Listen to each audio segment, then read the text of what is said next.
Hi, babies. I want to talk about freedom today, and specifically in the context of the fundamentalist Christian understanding of um, coming into greater realms of freedom in Christ. And I see, people coming out of uh, really oppressive and life controlling behaviors, and I see people that are like just kind of bound in their traditions in churches and whatnot. And when you come alive in Christ, there's a progression. You start becoming much more comfortable in your skin. And there's a saying that I remember back when I was having a lot of fellowship amongst charismatic Christians that we all have a little bit of the religious devil. In other words, there's an influence. There's a spiritual influence that comes on us and tries to reel us back into performance and bondage and I want to kind of cut that to the chase and kind of just say that the thing that I think that I've discovered that is the key component in restricting people from coming out of their life controlling behaviors or being bound to their traditions is dogma.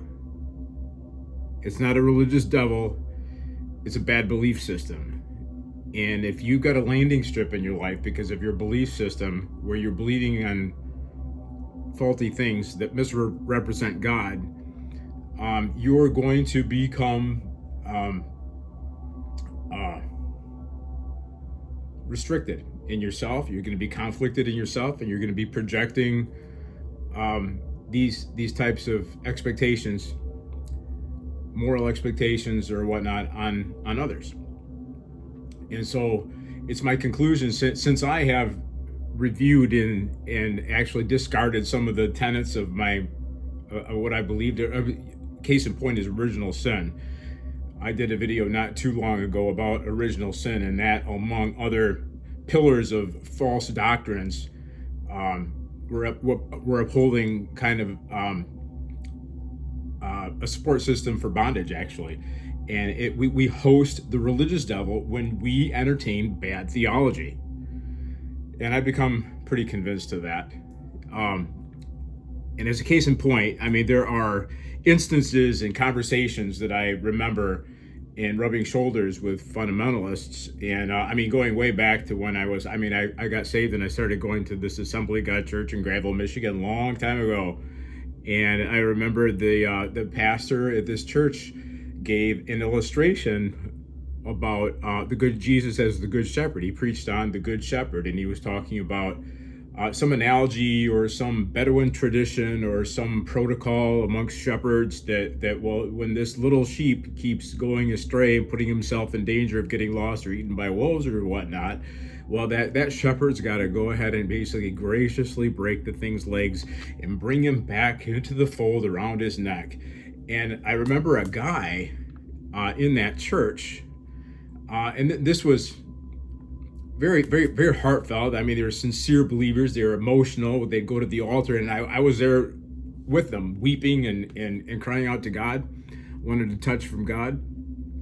And so, I'm not faulting his sincerity, but he was literally crying out to God. And I think he got up and he gave a testimony. He took the microphone, and the pastor let him expound his own personal life application about the good shepherd breaking the little lamb's legs so that it didn't get into trouble anymore.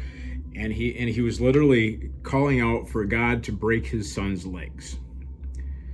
Oh God, break my son's legs, whatever it takes, make him miserable. And it's just like that idea of God afflicting people in order to, in that belief system, that he's depraved, his son is depraved, he's got a unregenerate mind, and he is an object of wrath. And I mean, the whole litany of verses and Bible justifications that there are, you got to say hell. And so that alarmed me, actually, at the time. And uh, that regardless of how sincere that man was, that petition and that plea was out of bad theology. That was a case in point of a religious devil, and I understand his. We've all got loved ones. We wish they would adhere more ardently to our preferences and whatnot. But when you bring the aspect of original sin, he's depraved and he's going to hell, into the mix, it brings almost a fanaticism and a dire circumstance where you got to like break his legs so he doesn't go to hell. And so when we have that idea of somebody, you're restricting their freedom. You know what I mean? His son needs to make a decision for himself. And the gospel recognizes that even in this son's waywardness, that there is the presence of Christ there. It's like when you are able to rest in your faith, and when you have ditched some of these doctrines, you're able to recognize that Jesus came and made, he joined with creation, and he reconciles all things. God reconciled the whole world in himself in Christ. And so you're able to just resign to things that may not be according to your preference, but that the outcome doesn't necessarily have to be go to hell. This is violating my preference, but it doesn't mean that Christ is separate from him. So that's a delusion of the religious devil. And then there's and I'm even feeling kind of uneasy because there was a roommate that I had like in 1994, and me and my girlfriend at the time would we thought, we talked and we prayed about him because he was really, really into bowling. He was in a bowling league. He was a really competitive person. And well, me and my girlfriend came into a conclusion that, well, Rob's in idolatry and we need to pray him out of idolatry, because he had like bowling trophies and whatnot all over his room. So we went into his room one time, and me and my girlfriend, we prayed in his room that God would deliver him from the idolatry of bowling. And you know what I mean? It's like that whole mindset is just so foreign to me at this point in my life, and especially at this juncture of my life where I've been bodybuilding for my whole life, and I know that there's a peanut gallery that's on the outside looking in, thinking about like how carnal that is. You know what I mean? And and that's a whole other story. But I know you're out there, you peanut gallery. I know you, but because I've been there. I felt these types of fiery darts and this chafing before. I know. And then and even there's in the Pray the Gay Away situation that I was in, there was an ardent confidant. There's a woman that was in my life that was a confidant and a close friend and a prayer warrior that I cherished her presence in my life at the time. And through the course of a few of the struggles that I had with my faith and my sexuality, it was like I discovered, I don't remember how she told me this or when this got disclosed, but she told me she was praying God to take away my sexuality. And that really rubbed me wrong. It felt violating. And I was like not really registering it at the time, but since I've come to a conclusion about some of these doctrinal issues, that was a violation. And it's just another instance of bad theology. You're gonna go to hell. That whole impetus is really driving some bad behavior and defiling relationships. So and then there's another friend of mine actually that has been binding, and I asked him about this one time. I didn't make a whole big deal about it, but I've been curious about why he prays a certain way. When I prayed with him before, he'll bind people to the will of God. It's just a whole presumption that you're going astray, you're not fulfilling God's purpose for your life, and somewhere back in that reasoning is like you can go to hell. But he binds people to the will of God, and I'm like, what are you binding people to the will of God for? If there is a call, if God's my understanding of walking with Christ is, but there's a verse out of Proverbs chapter 5 that talks about the ways of man are before the eyes of the Lord, and he ponders all his goings. We are free, and God beholds us. We are free moral agents, and he watches us, and he looks over us, and he takes our preferences to heart, and he wants to bless us. And this isn't a process of restriction; it's a process of discovery. We're not in Christ to toe the line and to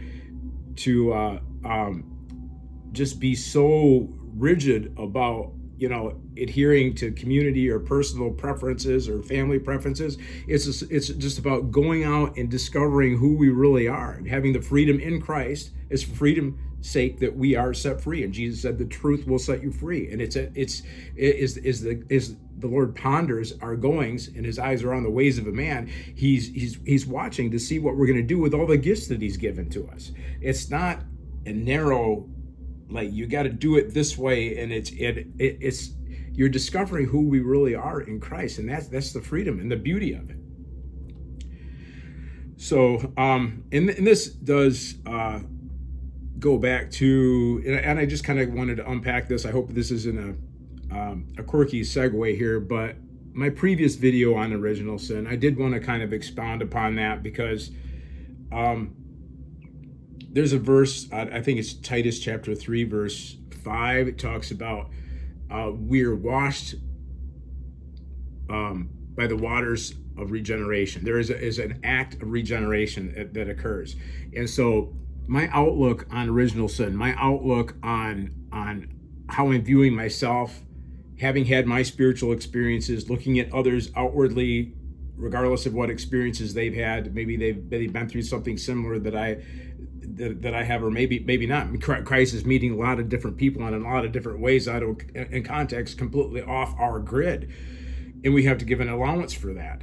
And so the idea that we've got a filter to look at ourselves and others through, and this is kind of a reformed outlook, I guess, stemming from John Calvin's teachings about total depravity and things like that.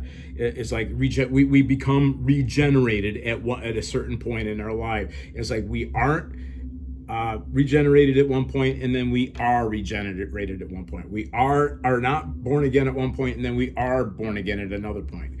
And I've kind of felt into this, and that's kind of the drive behind some of these ardent pleas from some of these fundamentalist Christians that I cited, is that there is a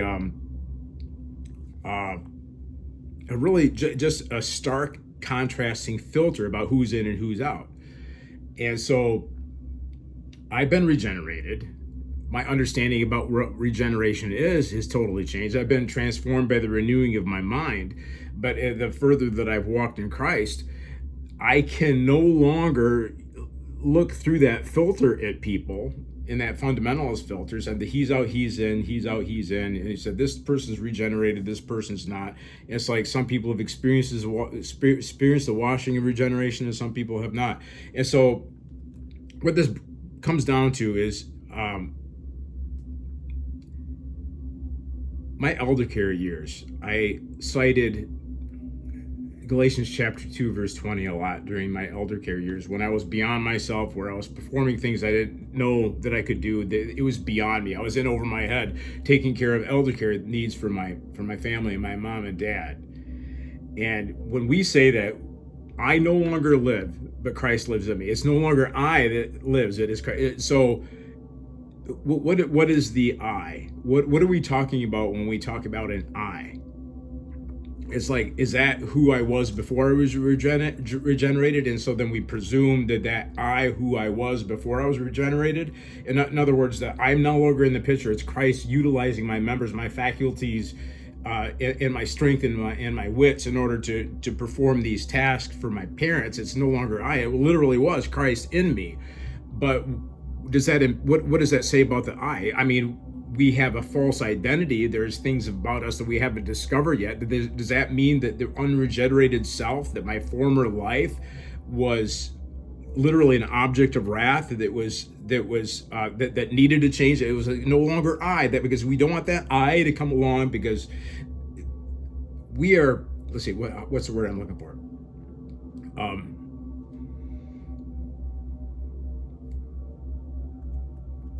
Independent. We're independent. Who we are independently of our own selves, apart from God. Does that constitute us as depraved? Does that constitute us as, like what Augustine taught, as someone that has received through semen, through the genetic transfer during all these generations? It's like that the corruption from Adam has reached us, and we're all just born into this world a bunch of little godforsaken monsters. So that I don't believe that who I was, before I yielded to Christ so that he could, live through me. It's not I, but Christ in me. I've wrestled with this, and this is, like I said, a kind of a clunky segue, but I'm wrestling with it. But I've kind of come to a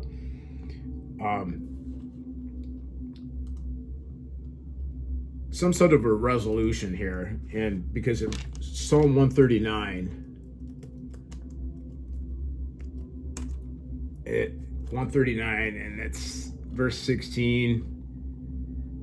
It says, "Thine eyes did see my substance being yet imperfect, and in your book all my members were written, which in continuance were fashioned, when as yet there were none of them." I love this fancy King James, because it kind of catches some of the nuance of what I'm catching in this verse, and what God is actually speaking to me. Specifically, all our members were written in continuation, and in continuation they were fashioned. So if you can catch this, considering in the loo, to put on your regeneration glasses and look into this verse with me. But it literally says that before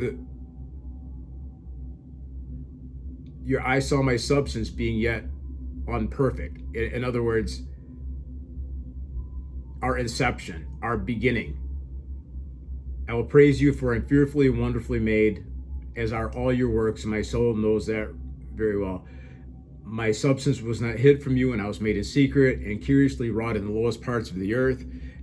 So this is talking about our origins. And so how are we reconciling the fact that there is a doctrine out there called original sin, where we have inherited depravity, when there is, we were very, God was very aware. He was very involved. He was knitting us together in our mother's wombs.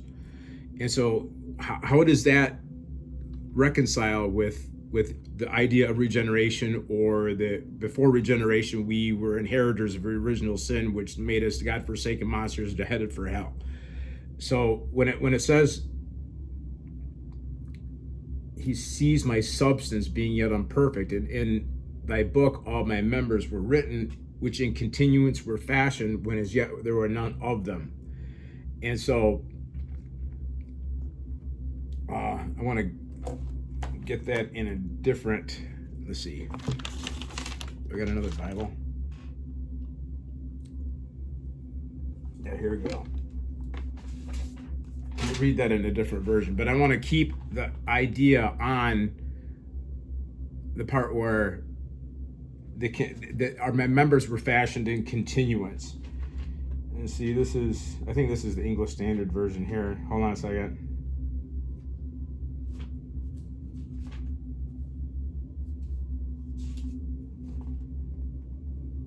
Your eyes saw my substance being yet unformed, and in your book they were all written, the days fashioned. Okay, the days fashioned for me. That's how it's generally understood and translated.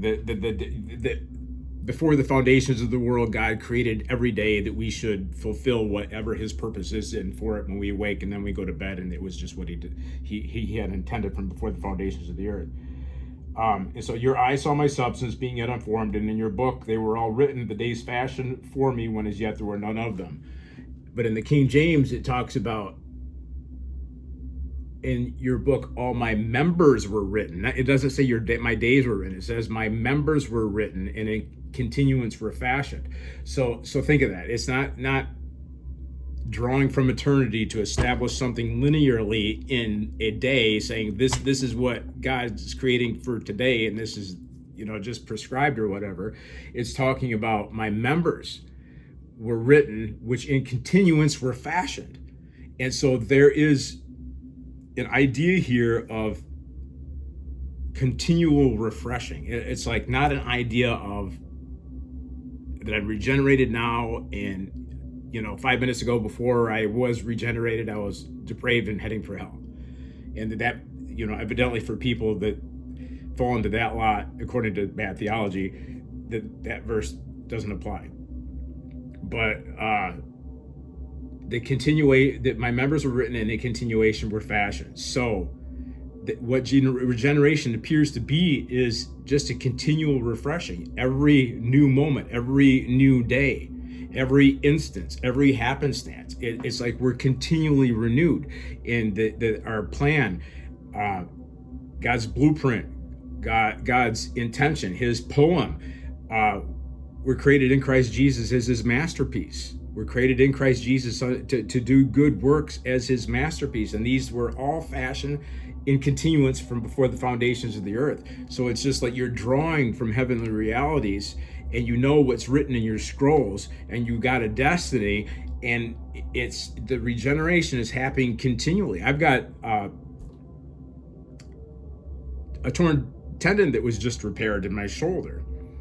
And so I'm in recovery, but I'm looking at it as there's this is my members. I have members that in continuance were fashioned. So all my members were written. This bicep tendon, this supraspinatus tendon here that was repaired, these are members that were written. There's a book, there's a scroll, there's a record in heaven which continually are in continuance were fashioned. In other words, there's a continual translation, a continual overlaying. When we're in Christ and we're walking in Christ, it's not being in and out linearly, being regenerated one moment and then not regenerated the next moment. It's just a continual overflow. Jesus said, out of your belly will flow rivers of living water. And if you believe on me, as the scriptures have said, out of your belly, there's a continual flow. We're learning to walk in the flow state, that when we take hits and that there are challenges and we have injuries, these are just occasions for us to tap into the blueprint, to tap into the design, to open up that scroll in heaven, to find out what members were fashioned in continuance, and to learn to walk in them, and to allow God to overlay these circumstances that we may be preserved in the continuance of our members. So we're regenerated continually. Clunky segue there. I think it ties in, but I've been wanting to get this out really bad. This has been very personal and private to me, just because of my injury right now, and with my wrestling with these doctrines that are just abhorrent to me these days. So we need to shed some of this stuff and stop looking at God like this, and just really yield to his goodness, and to quit wondering and eggshelling it, like walking in eggshells and white knuckling it, that are we objects of wrath? And, is he going to break my legs because I've gone astray?